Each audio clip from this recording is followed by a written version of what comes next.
Hello, good morning. Hinang shout out ko sa mga bagong vlogger. Parihan ako. Char. Kasabay na ba mo anong, may mo comment sa inyo hang post na let's go. Galibog liba na pag-vlog ko. Kasi year 2023, siguro ko ba-start o ganang vlog. After ko post ito.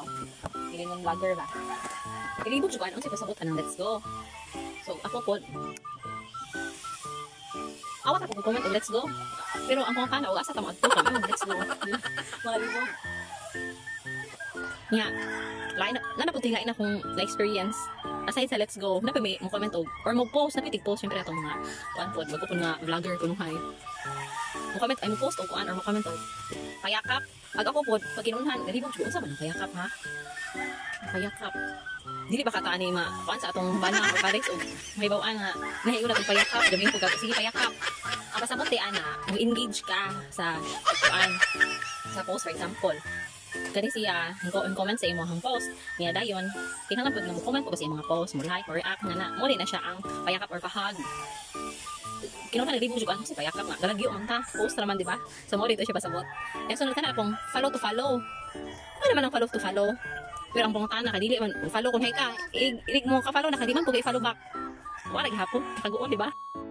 Dapat si count me in o si engagement is the key. Kita, serious sa pag-istorya, makatama man ang follow to follow kung gusto ka nga ka ng madaghan ang imong followers. Pero, natin ko na-learn nga sa mga pod, mga video pod from mga vloggers na medyo sikat na sila o daghan na sila kuan. Monetize na gililahang profile or page. Dili na importante nga, makik-follow to follow ka, makik-kuan ka ng pahag, payakap nga na. Importante dahil is mag-focus ka sa paggamang content.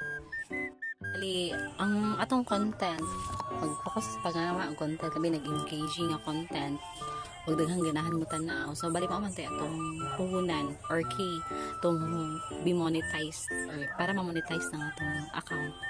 So, sa akong experience, galisod pa dyan ko kung sa'yo ako yung content, si unsa daga yung sa'yo akong i-post para lang mapansin ni Meta.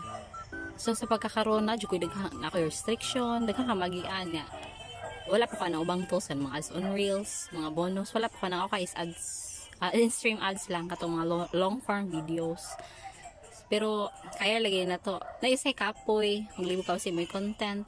Pero akong gibuhat is, dili lang sa ako mag-post. Marag feel na, wala pa siya content, and more feeling na kapoy yun.